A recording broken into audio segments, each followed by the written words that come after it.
Hello students, previous video में हमने पढ़ा एक फोर्स जो है ऑब्जेक्ट में क्या क्या चेंज लेके आ सकता है। ये ऑब्जेक्ट को मूव करा सकता है, ये ऑब्जेक्ट की स्पीड को चेंज करा सकता है, ये ऑब्जेक्ट की डायरेक्शन को चेंज करा सकता है। फोर्स एक से ज़्यादा चेंज लेके आ सकता है, फोर्स ऑब्जेक्ट की शेप को चेंज कर सकता है। तो ये सब हमने फोर्स के बारे में जाना। आज जो हम जानने वाले हैं, हम जानेंगे टाइप ऑफ फोर्स कि फोर्स किसके टाइप के हो सकते हैं। तो बच्चे, फोर्स जो होते हैं दो टाइप के होते हैं, एक होते हैं कॉन्टैक्ट फोर्स, एक होते हैं नॉन कॉन्टैक्ट फोर्स।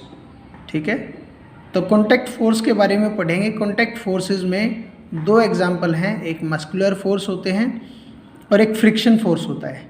तो कॉन्टैक्ट फोर्स को शुरू करते हैं मस्कुलर फोर्स से।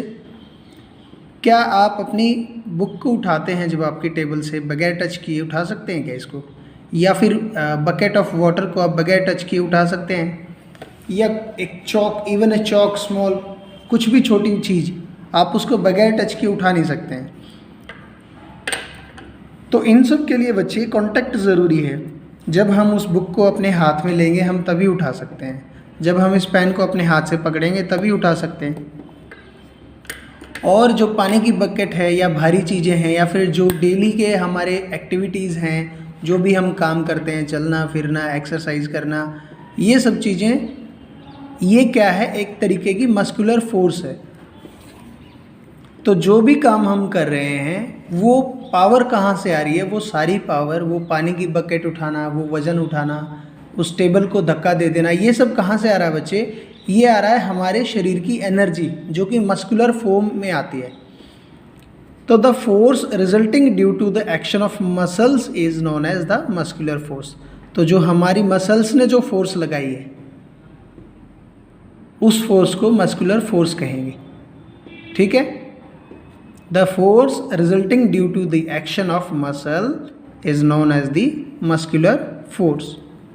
और हमारी ही तरह जो जानवर हैं, जैसे जिन्हें हम इसमें जोतते हैं, लाइक हॉर्स हैं, डंकी हैं, कैमल्स हैं, इन सबको हम बुलक में जोड़ते हैं ना, है ना? बोझा ढोने के लिए हम यूज़ करते हैं इन सब का। बैलों का यूज़ करते हैं, हॉर्सेस का यूज़ करते हैं कि नहीं करते हैं? तो ये इस तरीके के टास्क भी मस्कुलर फोर्स की वजह से ही कर पा रहे हैं कि ये किसी बोझे को खींच पा रहे हैं या हल जोत रहे हैं, प्लॉगिंग कर रहे हैं। ठीक है, तो कॉन्टैक्ट फोर्स का एक एग्जांपल हुआ मस्कुलर फोर्स। जो भी हम अपनी मसल्स की हेल्प से काम कर पा रहे हैं या फोर्स अप्लाई कर पा रहे हैं वो मस्कुलर फोर्स है। तो आपने ऑब्जर्व किया कि मस्कुलर फोर्स में कॉन्टैक्ट होना ज़रूरी था, इसीलिए इसे कॉन्टैक्ट फोर्स कहते हैं या कॉन्टैक्ट फोर्स का एग्जाम्पल है। ठीक है, since muscular force can be applied only when it is in contact with an object, so it's called as a contact force. ऐसे ही एक दूसरी टाइप है contact force की, फ्रिक्शन। आप जैसे फुटबॉल को आपने किक कर दिया और फुटबॉल चलते चलते पहले तेज़ चल रही थी, स्पीड उसकी तेज़ थी, फिर वो स्लो हो गई और फिर धीरे धीरे जाके रुक गई है, रेस्ट मोड पे आ गई है। आपने बाइसिकल को पैडलिंग करना बंद कर दिया है तो थोड़ी देर के बाद वो अपने आप रुक जाती है ना? तो ये सब क्यों हो रहा है? आपने कार का या स्कूटर का इंजन बंद कर दिया है तो वो थोड़ी देर के बाद चलते चलते अपने आप रुक जाएगी। ये क्यों हो रहा है बच्चे?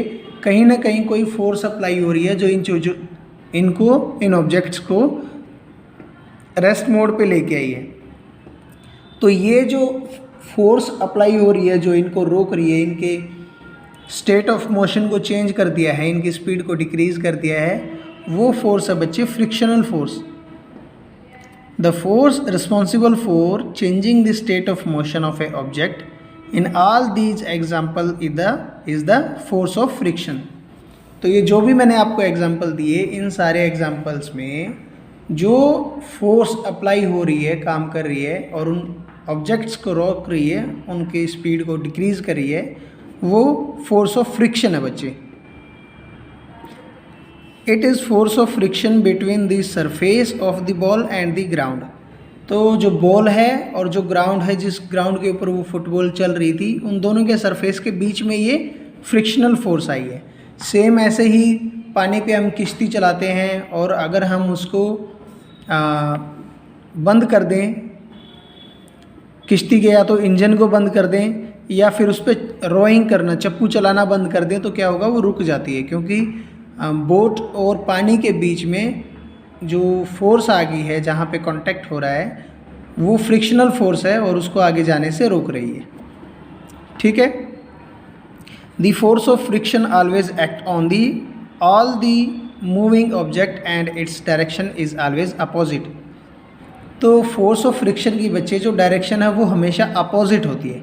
जैसे कोई चीज़ इस साइड में मूव कर रही है तो फोर्स की डायरेक्शन इस साइड होगी। ठीक है।